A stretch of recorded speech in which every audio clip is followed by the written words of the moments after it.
estar calificándose, ¿no? Si creen que estuvo bien, que lo contestaron bien, que sabían, que podían contestarlo incluso sin estudiar, pues a lo mejor van bien. Pero si no lo podían contestar así como de manera espontánea, no sé, ¿no? A lo mejor no están quedando tan claras algunas cosas. Hoy sí es 1 de marzo, ¿ah? No se festeja hoy nada, no, no.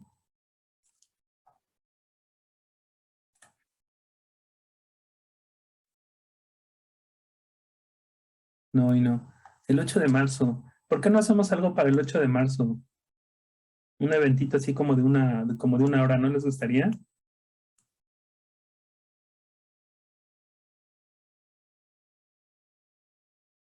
O sea, me refiero como algunas pláticas, ¿no? Que tengamos entre nosotros o algunos temas. Y más de hombres o mujeres que, pues, que estén un poco, pues, relacionados con el tema quizá del feminismo o de masculinidades, ¿no?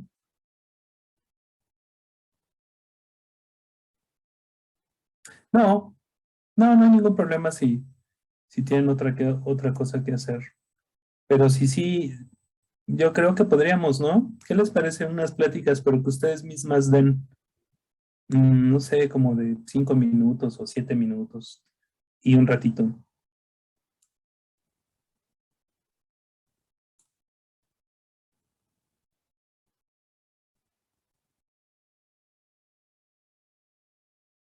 Pero esas marchas generalmente son separatistas, ¿no?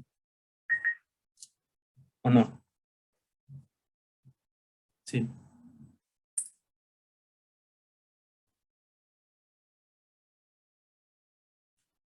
Bueno, pues los que estemos en clase entonces, igual podríamos platicar algo. Yo les puedo enseñar mi biblioteca, obvio mi biblioteca sobre género, ¿no? No toda.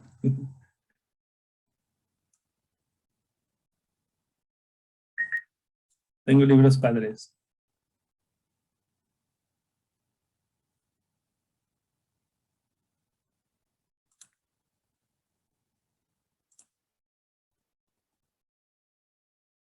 Bueno, vamos a empezar. Mm, Este es un tema rápido. Bueno, les decía, sí voy a calificar el examen, bueno, sí se va a calificar, pero realmente como tarea. Esa era la tarea que les iba a dejar, pero después quedaba poco tiempo para que la hicieran y solo se me ocurrió este formato. O sea, no se preocupen tanto.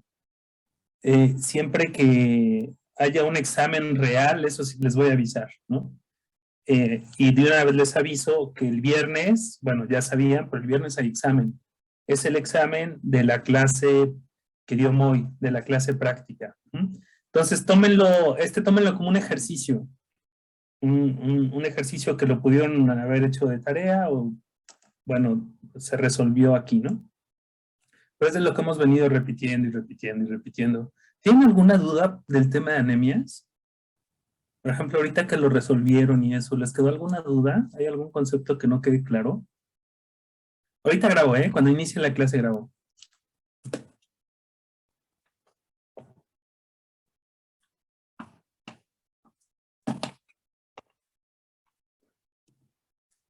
Bueno, parece que no.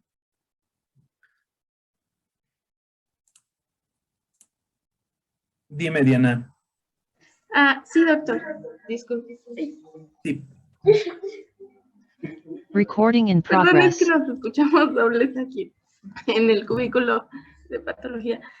Pero lo que quería preguntar era, ¿volumen corpuscular medio es más para medicina humana? Es que creo que hay otro término que es parecido, pero no sé si es como lo mismo. Sí, tienes razón. En medicina veterinaria solemos utilizar BM, que es volumen globular medio. Y globular es por el glóbulo rojo, pero en medicina humana generalmente se utiliza volumen corpuscular medio. ¿Por qué corpuscular? No sé, pero una vez leí un libro de fisiología de 1900, que es uno de los libros antiguos que tengo, pero no lo tengo aquí, lo tengo allá en mi oficina.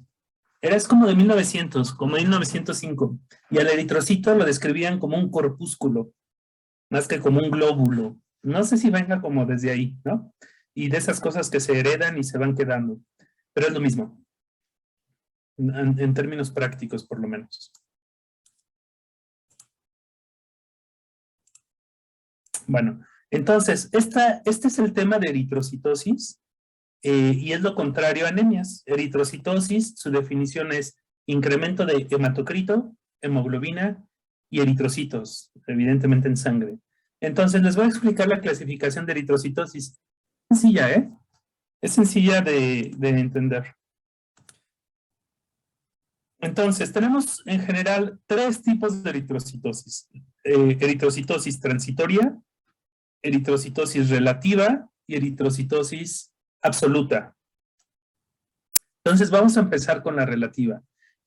Dosis relativa se da generalmente por deshidratación. Es decir, se llama relativa, no hay un incremento real de los eritrocitos en términos de que se esté produciendo más, sino que en proporción hay más eritrocitos, pero porque se redujo el volumen plasmático.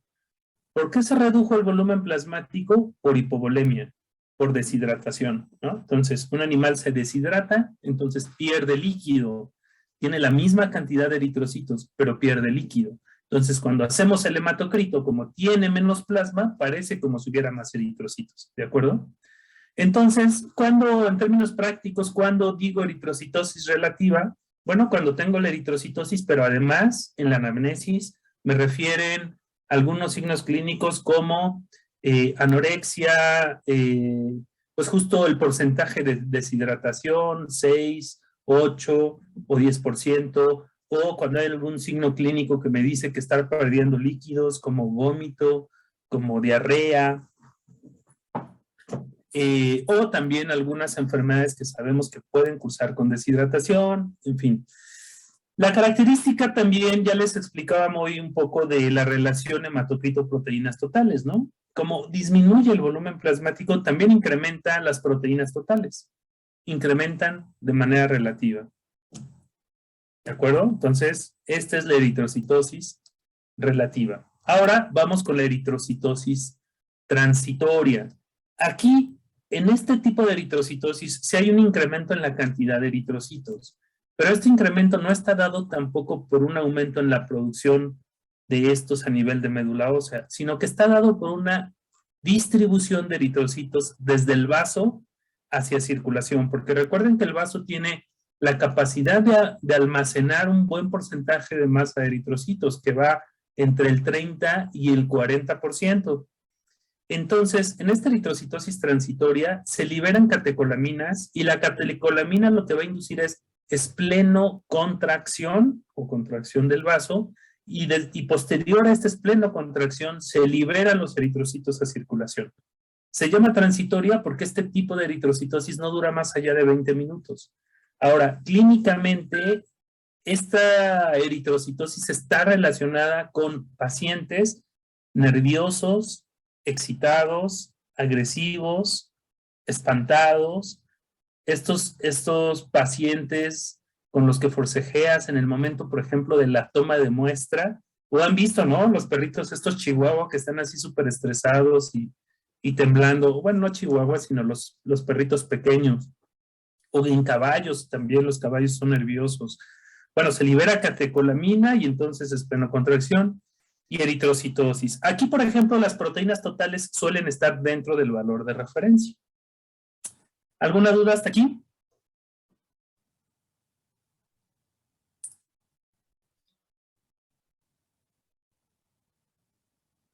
No, ninguna. Okay. Bueno.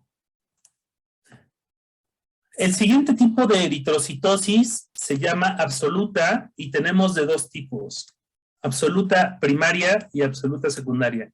Frecuentemente en patología o en patología clínica, cuando hablamos de un problema primario, nos estamos refiriendo a que quien se está afectando es el origen, en este caso, de donde se están produciendo los eritrocitos, ¿no? Por ejemplo, si hablamos en endocrinología de hipotiroidismo primario, es porque quien se está afectando es la tiroides. O hiperadrenocorticismo primario, porque se afecta la adrenal, ¿no? Bueno, aquí lo mismo. Cuando decimos primario es porque hay un problema en la médula ósea. Y este problema va a ser de origen neoplásico, es decir, una leucemia.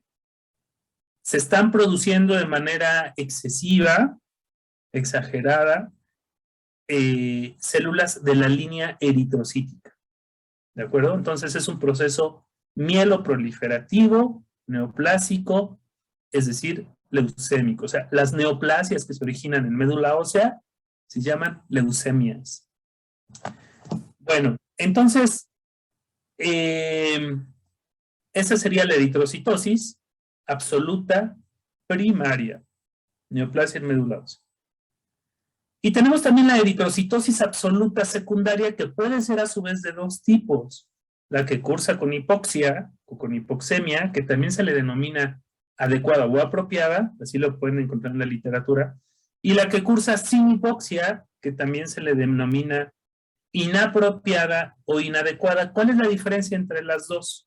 Que una eritrocitosis absoluta secundaria con hipoxia, como su nombre lo dice, la causa va a ser hipoxemia y cualquier patología que te induzca hipoxemia, como problemas respiratorios, neumonías, obstrucción de vías respiratorias, problemas cardíacos, cardiopatías congénitas, o cualquier otra patología que te induzca hipoxemia. Por ejemplo, la anestesia prolongada disminuye la frecuencia respiratoria y puede haber hipoxemia. Bueno, aquí el punto es que o inclusive fisiológico, si ubican a los Sherpas, ¿no? Los Sherpas tienen un valor de eritrocitos más alto que el resto de las personas, pero es porque también, bueno, a lo mejor hay una predisposición genética o cambios epigenéticos, pero en general ellos viven en altitudes elevadas sobre el nivel del mar, en donde la atmósfera pues tiene menos cantidad de oxígeno. Entonces, al final, lo que ya hemos hablado del oxígeno y la eritropoyetina, ¿no? La hipoxia la detectan las células peritubulares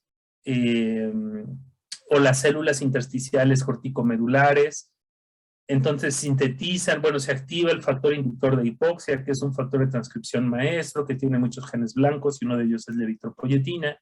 Entonces se produce la eritropoyetina, que es esta hormona que por circulación se va a médula ósea y te induce la proliferación de la línea eritrocítica. ¿Para qué queremos más eritrocitos? Pues para que distribuyan mayor cantidad de oxígeno hacia tejidos. Entonces esa es la eritrocitosis absoluta secundaria apropiada.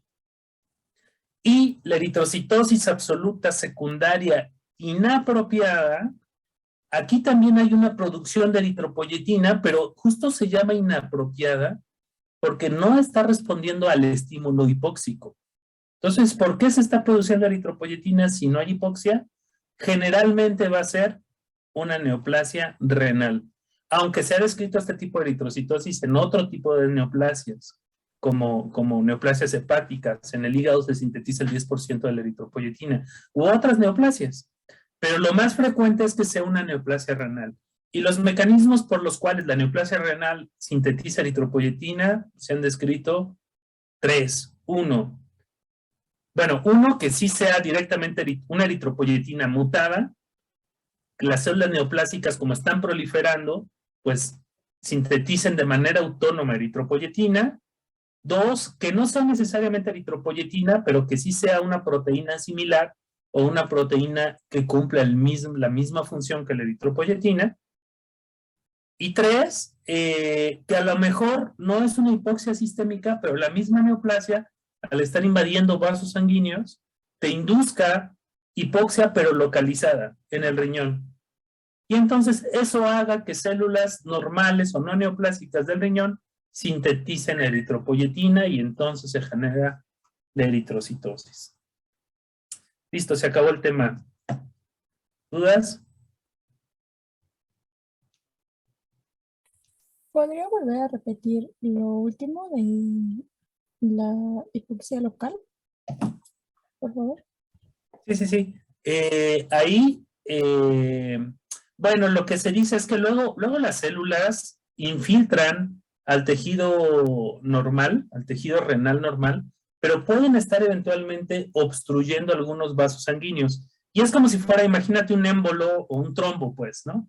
Un trombo, una obstrucción de un vaso sanguíneo que te causa isquemia en una zona del riñón, en una zona normal del riñón. Y probablemente esa hipoxia localizada haga que se estimulen algunas células normales de esa zona y que esas células sean las que sintetizan eritropoyetina. Al final es inapropiado porque no es una hipoxemia sistémica, sino una isquemia localizada. No sé si quedó más claro. Sí, gracias.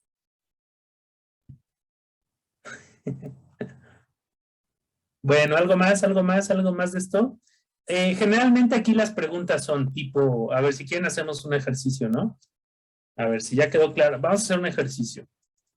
Alguien que levante la mano. Ah, Alberto, ya levantaste la mano. Sí, tengo una pregunta. ¿Sí me escucha Ok. bien, perdón? Sí, te escucho bien. En el caso de la transitoria, ¿como cuánto tiempo pasa ahí en que se restablezcan los valores previos a la contracción? Aprox. 20 minutos.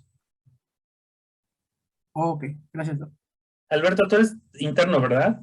Sí, también. Ah, ok.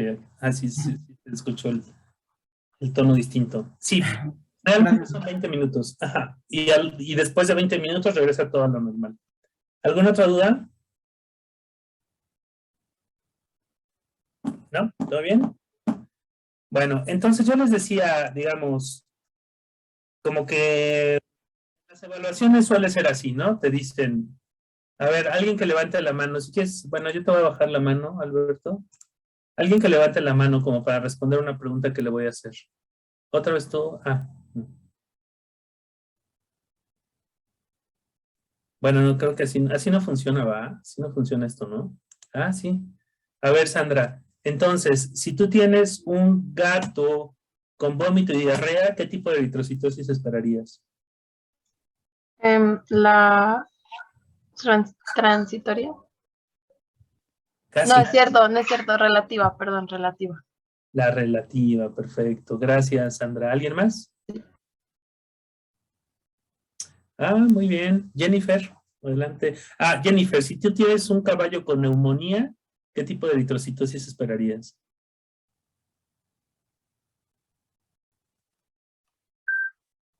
Jennifer, levantaste la mano, ¿no?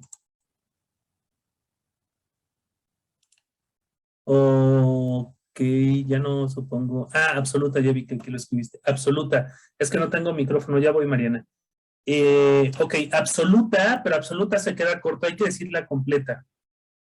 Eritrocitosis absoluta, que está bien. ¿Primaria o secundaria? Tú dices primaria. ¿Están de acuerdo en que es primaria? ¿Sería secundaria? Sería secundaria. Y de la secundaria sería apropiada o inapropiada. ¿Propiedad? Apropiada o adecuada o con hipoxemia. Así es. Y así, bueno, ahora pregunta para todos. ¿Y si es un perro con leucemia eritroblástica? Policitemia vera. También le llaman policitemia vera a esta neoplasia. Le llaman policitemia vera. Pero, ¿cuál sería la clasificación completa? Absoluta primaria. Absoluta primaria. Así es. ¿Ya vieron? Es fácil. Esto es fácil. Vamos a ver nada más entonces algunos casos. Rápido. Bueno, a ver estas diapositivas. Eritrocitosis relativa, deshidratación, suele haber hiperproteinemia, ¿no? Transitoria, incrementa el hematocrito y no más allá de 30 minutos. Bueno, yo les decía 20 minutos o 30 minutos. En este tipo de eritrocitosis puede haber neutrofilia y linfocitosis, pero eso lo vamos a ver en el leucograma. Proteínas totales suelen estar normales. Eritrocitosis absoluta primaria. A esta es a la única que le llaman policitemia, porque a veces incrementan otras líneas, no nada más exclusivamente la línea eritrocítica, sino que a veces hay trombocitosis y leucocitosis, no siempre. Eritrocitosis absoluta secundaria por hipoxia, si quisiéramos aproximarnos a este tipo de eritrocitosis, es bueno medir entonces la oxigenación.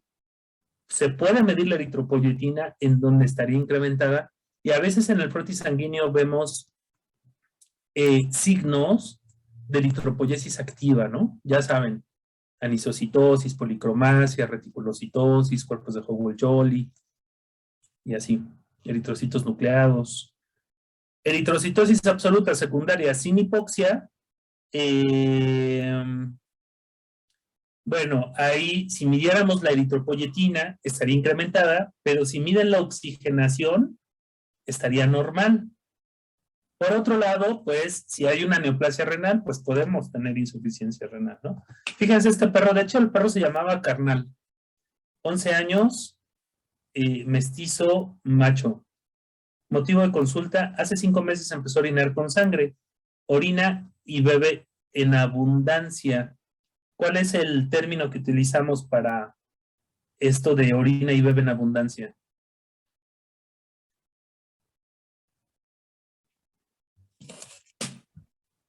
Poliuria, polidipsia. Poliuria, orina, aumento del volumen, y polidipsia. Ok. Disminuye de peso, es espastosas y diarreas. Generalmente aquí, bueno, dentro de la lista de problemas, estos dos llaman la atención. Estructura en abdomen medio y además tiene hematuria. Bueno, también la poliuria polidipsia, pero estos dos son ahorita los interesantes, ¿no? Porque además podemos asociarlo. De hecho, podemos asociar los tres. Estructura en abdomen medio más poliuria polidipsia más hematuria pudiera estar relacionado, ¿no?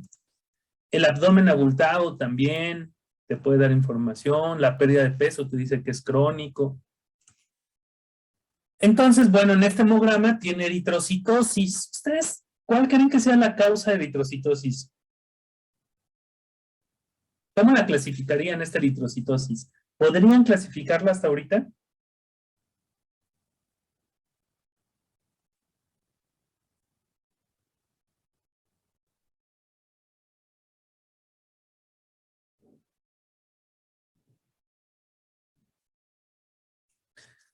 Inténtenlo, no importa que se equivoquen, inténtenlo, digan alguna, la que crean.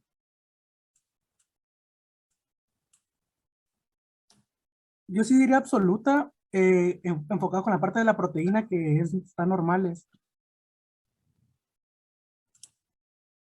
Ok, proteínas normales, entonces tú dirías absoluta. Bueno, habría que ver si absoluta primaria o secundaria, si es secundaria apropiada o inapropiada, ¿no? ¿Alguna idea? Pues sí, Sandra, no necesariamente son excluyentes, ¿eh? No en todos los casos, pero en algunos casos sí puede haber contribuyentes. Puede ser que un animal esté deshidratado y además tenga una leucemia, sí puede. Bueno, a lo mejor no hay muchos datos, ¿no? Pero ciertamente si la proteína está normal, podrías decir, bueno, quizá no sea deshidratación y en el examen físico no me dicen que sea deshidratación, ¿no?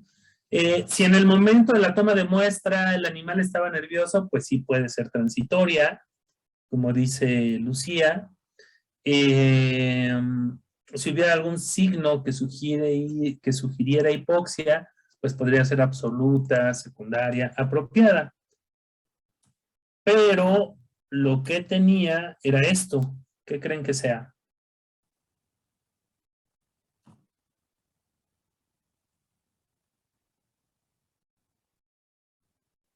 Jennifer dice neoplasia. ¿Están de acuerdo o tienen algo? Esto es cavidad abdominal, ¿eh? Entran a hacer, ¿se acuerdan que tenía el abdomen abultado y así? Entran a hacer un procedimiento quirúrgico y entonces se encuentran esto. Entonces Sandra y Jennifer dicen neoplasia. ¿Qué piensan los anatomopatólogos?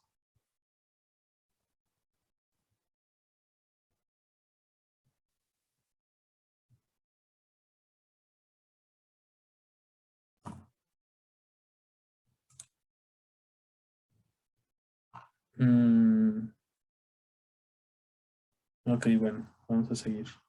Perdón, Doc, pues yo también pensaría en neoplasia y podríamos pensar hasta alguna de origen, como por ejemplo hemangiosarcoma a lo mejor, pero pues lo dejemos en neoplasia, ¿no? Neoplasia muy general, ok. Me parece buena idea. Bueno, y entonces fíjense, este es un riñón y este es el otro riñón. Entonces, el otro riñón, pues estaba neoplásico, ¿no? Y de hecho este riñón tenía metástasis. ¿Qué neoplasia creen que sea? Absoluta. ¿Cómo? Absoluta, secundaria y no apropiada. Ay, creo que lo dijiste bien, pero casi no se te escuchó. A ver, Eritrocitosis absoluta, secundaria, inapropiada. de acuerdo. El tipo de eritrocitosis sería eritrocitosis absoluta, secundaria, inapropiada. Y esta neoplasia, ¿qué tipo de neoplasia crees que sea, Diana?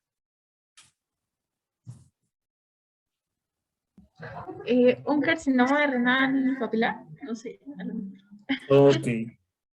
Bueno, era un nefroblastoma. Un nefroblastoma. Entonces, probablemente la eritrocitosis, pues es asociada a la neoplasia, ¿no? Generalmente se asocia más a carcinomas renales, pero pueden ser otro tipo de neoplasias también. ¿Sí queda claro? Y queda claro lo que dijo Daniela, el tipo de eritrocitosis.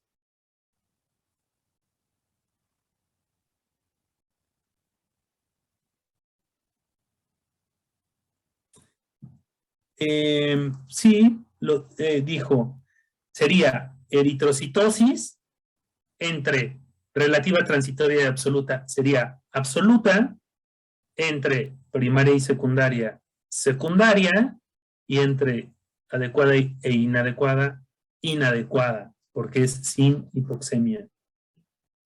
¿Sí, Jennifer? Entonces tengan en mente ese esquema, el esquema que les puse, el mapa mental, o ustedes hagan su propio mapa mental. Yo creo que ayuda mucho, ¿eh? En patología clínica se ayuda mucho los mapas mentales. Y los resúmenes.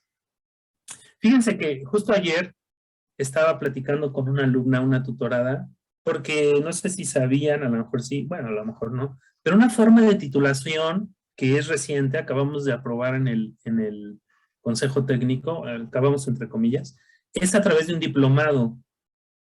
Entonces, ustedes, si les gusta esta materia o esta área, pueden hacer el diplomado en patología clínica, que en realidad es como el curso de licenciatura, pero un poquito más intenso y un poquito más profundo. Pero lo que se me hace un poco complicado es el examen, porque el examen es darle al alumno o a la alumna un caso clínico y tiene una semana para resolverlo. Y en el examen le puedes preguntar lo que quieras en patología clínica. Entonces, la recomendación que yo les hago a los alumnos es eso, que hagan sus mapas mentales, sus acordeones, para que por lo menos las cuestiones básicas como esta no se les pase. Vamos a ver este par de casos, así como muy rápido, no quiero tardarme mucho aquí, porque nos tardamos mucho como en la primera actividad, ¿no? Entre que, en fin. Entonces, este es un perro macho, 1 año 7 meses, cocker, y en la anamnesis tiene un soplo, 4/6 punto de mayor intensidad en la pulmonar, cianosis, debilidad, tos y disnea. ¿Qué diagnósticos diferenciales tienen aquí?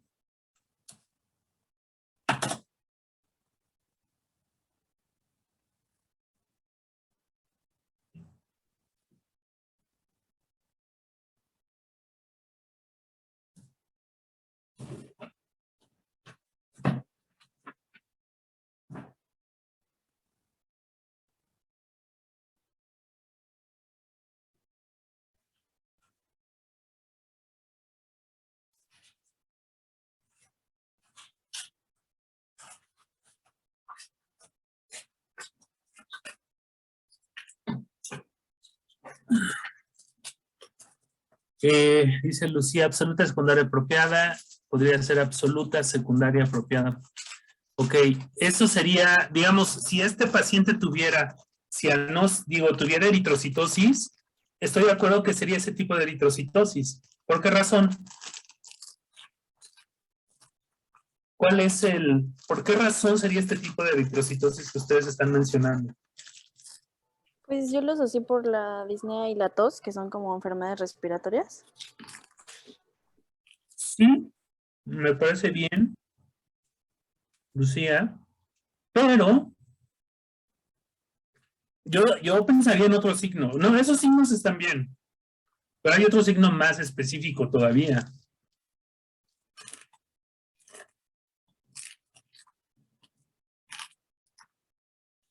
Edema pulmonar puede tenerlo y puede ser también por eso, pero la cianosis inevitablemente te está diciendo hipoxemia. Porque la cianosis, pues es casi por definición sangre no oxigenada. Por todos los demás signos también están relacionados. Pero la cianosis sería el signo que dices, bueno, si tiene cianosis, obvio tiene hipoxemia, y entonces si tuviera eritrocitosis yo la clasifico de este modo, ¿no? Como ustedes lo dijeron. Pero cuando yo les preguntaba sobre diagnósticos diferenciales, es más como qué patologías, no tanto qué alteraciones en el hemograma, ¿no? Sino qué patología en general pudiera tener.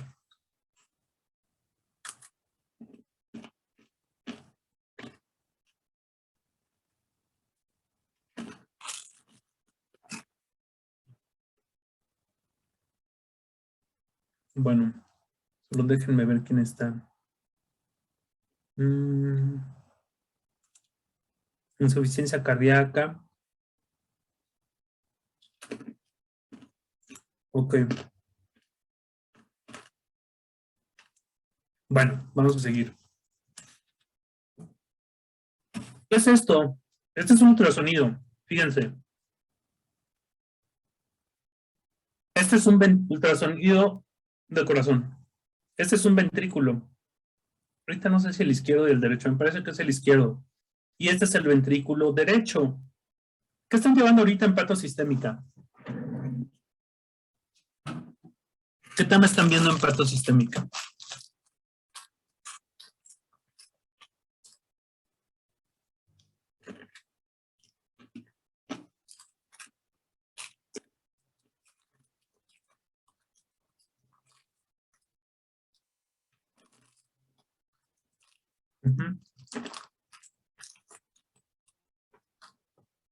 Pues no me dicen qué tema están viendo en patología. Están viendo el cardiovascular, el respiratorio. Entonces está muy fácil para ustedes. Bueno, ya vieron cardiovascular entonces, ok. Entonces sí, no es un foramen, porque el foramen no estaría aquí, pero este es el septo, ¿no? Entonces, ¿qué tenemos aquí? Una comunicación interventricular o un defecto del septo. O un defecto del septo interventricular, ¿están de acuerdo? Muy bien. Ahora, ¿qué alteración tenemos aquí? Este es el ventrículo derecho y este es el ventrículo izquierdo.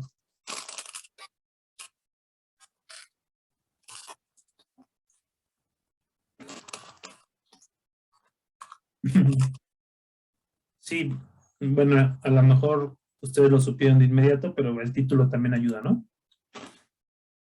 Fíjense. Aquí está la pared del ventrículo derecho y aquí está la pared del ventrículo izquierdo, ¿no? Y están de acuerdo que el ventrículo izquierdo tendría que tener una pared más gruesa que la del ventrículo derecho. De hecho, hay una relación, ¿no? No sé si la relación sea 2:1 o 3:1. Ustedes confírmenme. ¿Cuál es la relación normal de ventrículo izquierdo con ventrículo derecho?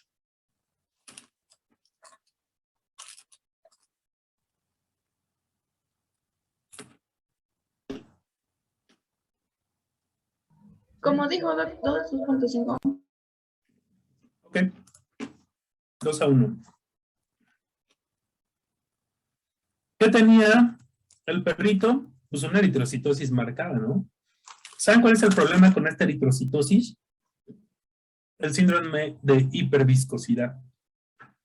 la sangre es más viscosa y como es más viscosa puede fluir de manera menos eficiente hacia los tejidos.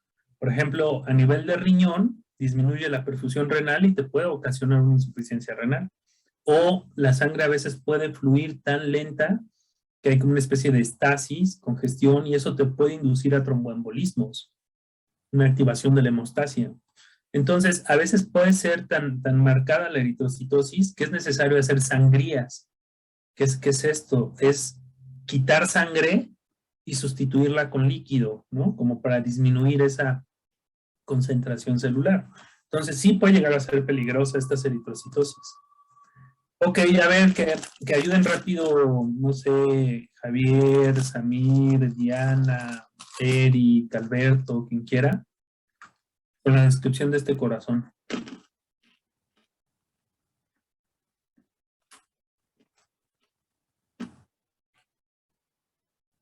Bueno, cualquier alumno o alumna. Pues sí, así como decía mi compañera, hay dilatación de la arteria pulmonar y eso provoca un aneurisma. Dilatación de la arteria pulmonar, bueno, ajá, ¿qué más? Bueno, la silueta cardíaca, bueno, son lo que... no, bueno, solo el corazón, la imagen macroscópica del corazón y vemos que la silueta está redondeada, por lo cual vemos que el ventrículo pues derecho está ligeramente aumentado de tamaño. Y como decía la compañera, evaluando la concordancia de las arterias pulmonar y aórtica, la pulmonar está mucho más grande el diámetro. Ok. Y también está dilatada la aurícula, ¿no? Sí, sí. Bueno, a ver aquí, bueno, a ver ahora alguien de licenciatura. Fíjense, el estilete está en la luz de la aorta. Entonces, ¿cómo se llama esa alteración? Este es el ventrículo derecho. El estilete está en la luz de la aorta, porque esta es la pulmonar.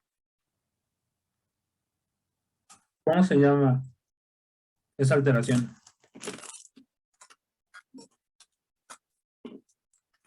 Persistencia del ducto arterioso, no. PDA, no. De extraposición de la aorta o aorta cabalgante, ¿no? El defecto del septo interventricular, Arely, es esta que está aquí, ¿ya lo vieron? Este es el defecto del septo interventricular. Y entonces esto sería de extraposición de la aorta, ¿de acuerdo? Y fíjense, ¿qué es esto? Esta es la pulmonar. Estas son las válvulas semilunares. Bueno, todavía medio me acuerdo. Si digo algo mal, ustedes corríjanme, por favor. Dice Jennifer, estenosis. Esta es como un anillo fibroso. Entonces hay estenosis, ¿no? Entonces sí, ¿cuál es el diagnóstico?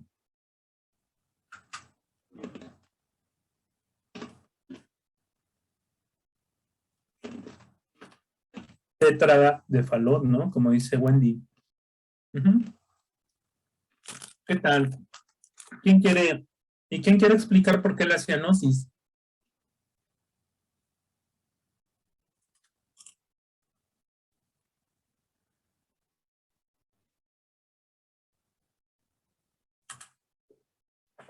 Dice Jennifer, por hipertensión pulmonar, está relacionada dentro de la fisiopatología, pero puede haber otro mecanismo, ¿no? Más claro, se puede como elaborar más un mecanismo. O sea, yo siento que la hipertensión pulmonar es más como una consecuencia.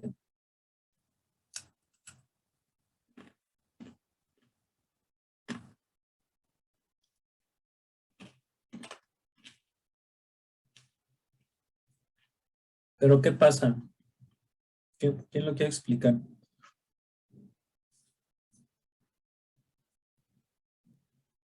Ok.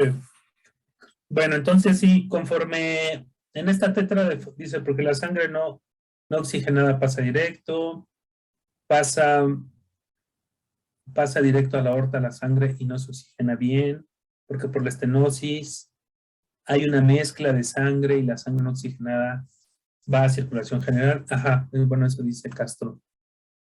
Sí, bueno, ya es eso que ustedes están comentando, ¿no? Generalmente de hecho esto le llaman síndrome de Eisenmenger, ¿no? Ahí, conforme se va haciendo la estenosis más marcada o más severa, van incrementando las presiones en el ventrículo derecho. Y entonces, sí, efectivamente, parte de la sangre se puede ir por la pulmonar hacia pulmones, pero como incrementa mucho las presiones, también la sangre no oxigenada se va por el defecto del septo interventricular hacia ventrículo izquierdo, y de ventrículo izquierdo se va a circulación, pero esa sangre no pasó por los pulmones para oxigenarse. Entonces tienes hipoxemia, y al tener hipoxemia, pues incrementa, se estimula el riñón, sintetiza eritropoyetina, y entonces la eritrocitosis. ¿Sí? ¿Está claro?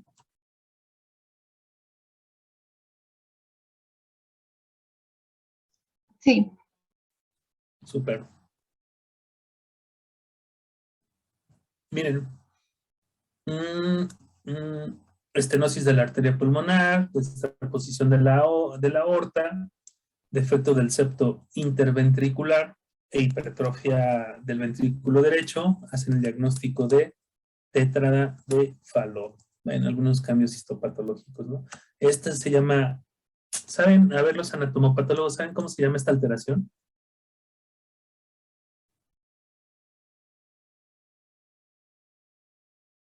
¿Y esta?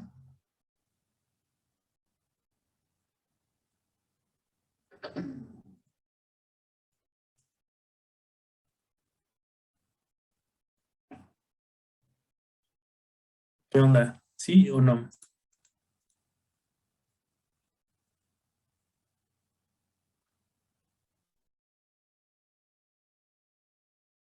Bueno, ya lo dijeron, arteropatía plexiforme.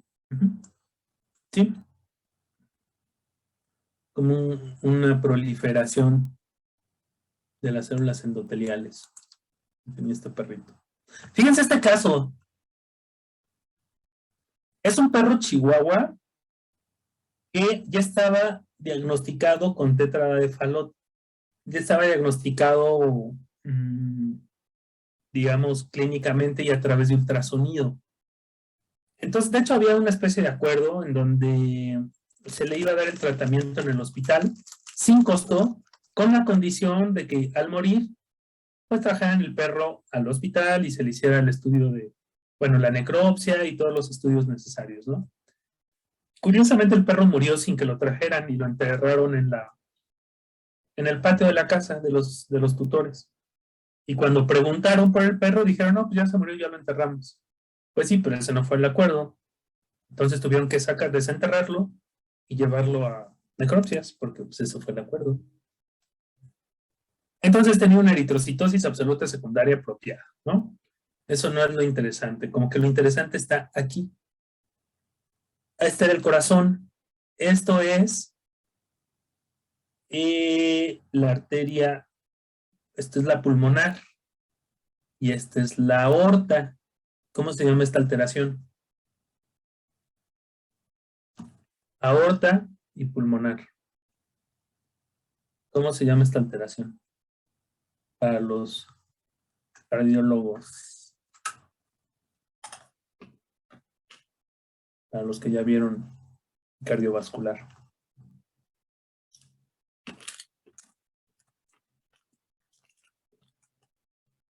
No, Carla, ni Ana.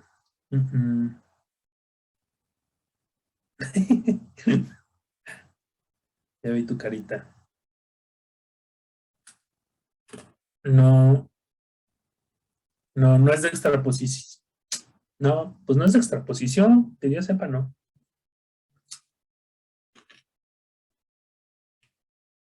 Oye, ¿cómo se llama? Patólogos, ¿cómo le llaman a esto? Anatomopatólogos.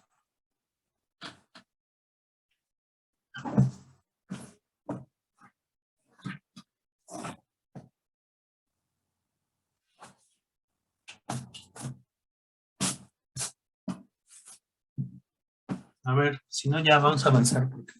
Bueno. Transposición de grandes vasos, ¿no?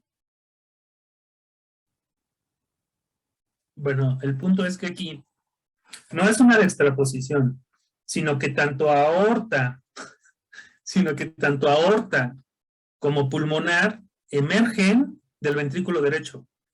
Las dos. Tronco arterioso común puede ser, pero las dos emergen del ventrículo derecho, ¿no? Bueno, miren, esta es la aorta y esta es la pulmonar, ¿de acuerdo? Y este es el ventrículo izquierdo, el izquierdo, ¿qué ven ahí?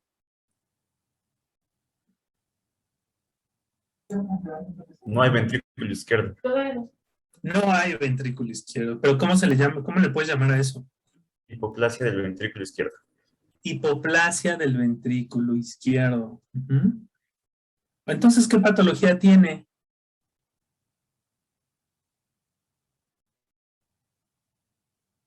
Tronco arterioso común o persistente. Pero eso sería como una parte de la alteración, ¿no?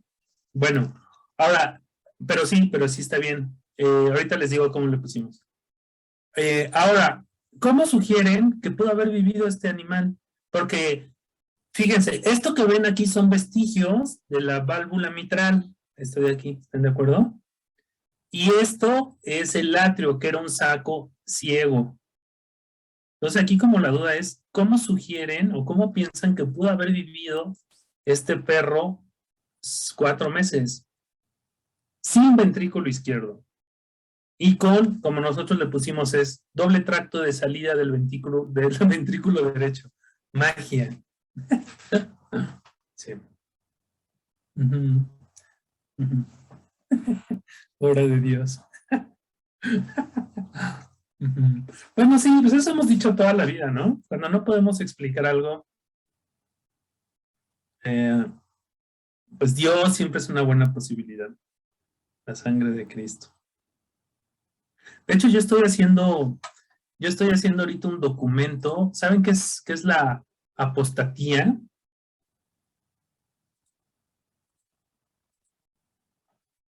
Estoy haciendo una apostatación. Nada más que tengo que hacer el documento. La apostatía es, yo soy ateo. Bueno, soy agnóstico en realidad. Pero para ser congruente con lo que yo pienso, creo que tengo que salirme de la iglesia. Pero salirme formalmente, o sea, no quiero pertenecer a la institución. Entonces, para eso tienes que hacer una solicitud. Y en esa solicitud tienes que explicar y tienes que justificar por qué razón quieres salirte de la institución. Entonces, estoy haciendo un documento, bueno, justificando y leyendo y todo eso, para entregar en la iglesia o en la parroquia y me den un certificado de que no pertenezco a la institución. Eso es la apostatía. Y entonces ya no podré decir que es Dios, el mago. Bueno, entonces, ¿qué? ¿Alguna idea más allá de las mágico-religiosas? ¿Alguna propuesta?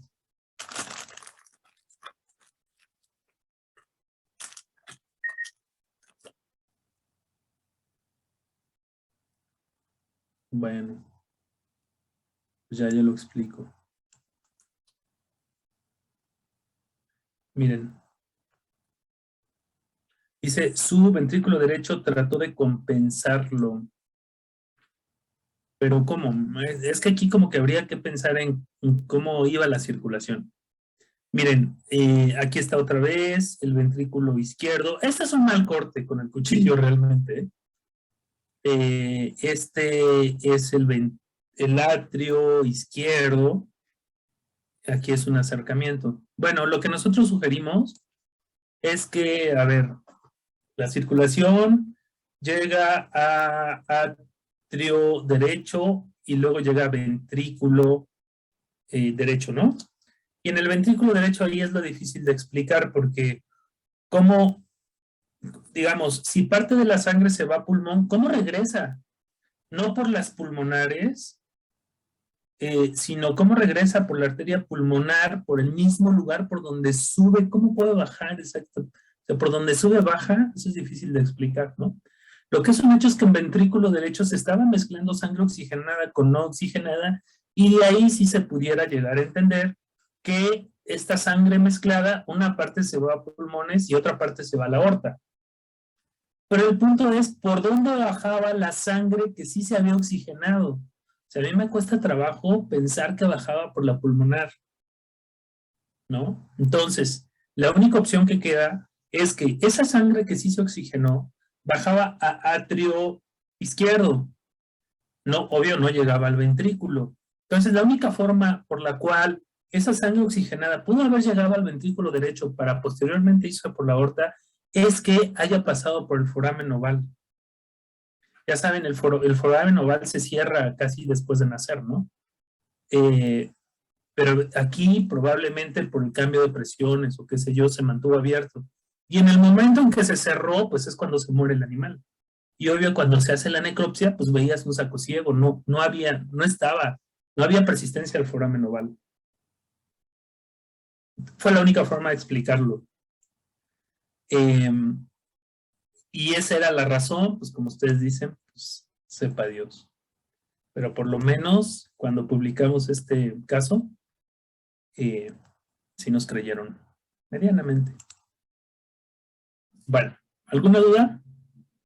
Recording stopped.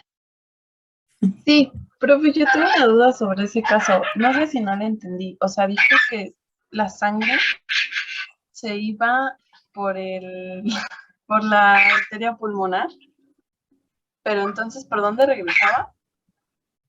Se me figura que estás en la selva. A ver, la sangre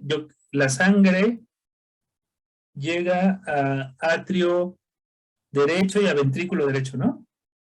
Sí. Esa sangre sin oxigenar, una parte se iba por la pulmonar hacia pulmones y otra parte se iba a circulación por la aorta. Sí. Entonces, la sangre oxigenada probablemente llegaba al atrio izquierdo por las venas pulmonares. Pero como no había ventrículo izquierdo, para regresar al ventrículo derecho, se iba por el foramen oval que está entre los dos atrios, en la pared de los dos atrios. Ah, ok, ok. Por ahí regresaba al ventrículo derecho. Y entonces ahí la sangre oxigenada y no oxigenada, pues otra vez, una parte se iba a circulación y otra parte se iba a pulmones. Ah, ok, ya entendí. Pero entonces, Ajá, bueno, me acuerdo que en realidad se cierra por se cierra por el cojinete, ¿no? O sea, se supone que es como una mini válvula cuando está es como una mini válvula, ¿no? Chiquita ahí. Y se abre, pero está del lado del atrio izquierdo, ¿no? No del atrio derecho. ¿pero está qué, perdón? Está del lado del atrio. Perdón, esperé. No lo mataste, ¿verdad? Porque se cayó de una. No, pero es que cada vez que yo hablo, él habla. Por ¿Pero eso, qué mande, especie es?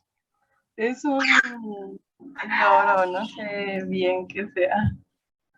¿Lo No. quiere ver? A ver, espérame tantito. Una vez que fui a mascotas, ven que luego tenían como las guacamayas así sueltas. Bueno, iba pasando y me gritó en el oído de una forma que me súper espantó, pero cañón. Casi tiró como el mueble que estaba a un lado. A ver, muestra. Ay, mira, se ve súper simpático. Está bonito. Qué padre. Bueno, mira. Bueno, sí, así como tú dices. Justo así. Sí, me escuchó. No, el chiste es que el foramen, ese foramen oval está entre los dos atrios. Entre los dos. No es que esté de un lado o del otro. Estamos hablando de los atrios. Ok, entonces, es que bueno, es que yo me acuerdo que cuando veía, calla, espérame.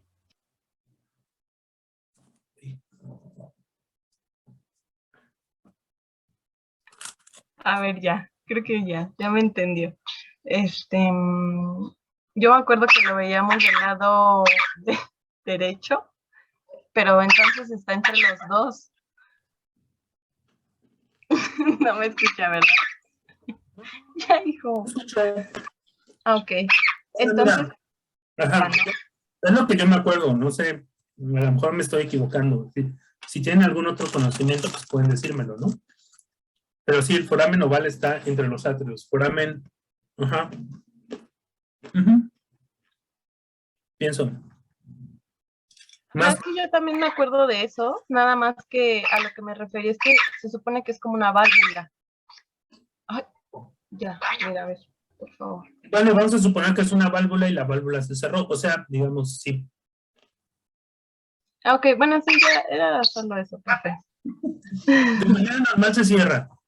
No tiene Sí, que existir ese foramen oval, ¿no? De manera normal se cierra. No sé si quede como una cicatriz o alguna cosa así. Pero entonces en humanos, donde sí se ha descrito, o sea, al final le pusimos doble tracto de salida del ventrículo derecho, hipoplasia del ventrículo izquierdo y, ay, ¿cómo se llama el otro? Atresia. Creo que era atresia de la válvula mitral, algo así. Bueno, ustedes pueden ver, yo creo que está en Google, pueden encontrar el artículo, yo creo. Pongan doble tracto de salida y ahí va a estar el artículo. Bueno, vamos a tomarnos un descanso como más breve, porque ya se nos hizo un poco tarde, son las 5:40. Nos volvemos a ver a las 5:50, ¿sale?